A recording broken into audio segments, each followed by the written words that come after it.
at iba pa sa mga susunod na linggo. Ang pinunalan dito kanina ni Senator Marcos ay pagkaman 198 na natapos, ay 54 pa lamang yung na-turn over ng DSWD at ito'y dahil sa dami daw ng requirements ng DSWD para sa mga uupupan ng bank houses.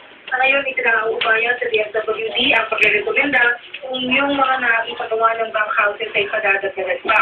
Masali patuloy naman daw na namamahagi ang DSWD ng construction materials sa mga biktima na kaya magtayo ng sariling bahay.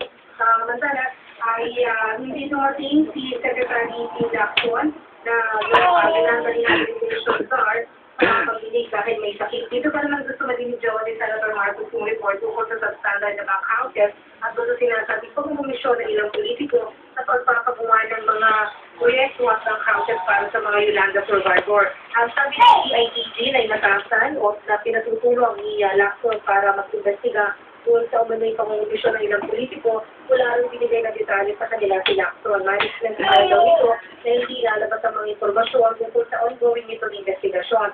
Ang investigasyon ng CIDG, investigasyon na may collusion ng mga politiko at mga kontraktor, kanina wala pa raw sila nakikita ng ebidensya tungkol dyan. Ang kanilang nakita, maraming sirana doon sa ang houses, nakita nila sila na talaga daw sa standard yung materyales na ginamit. Kanina, sa galing nagkaroon ng argumento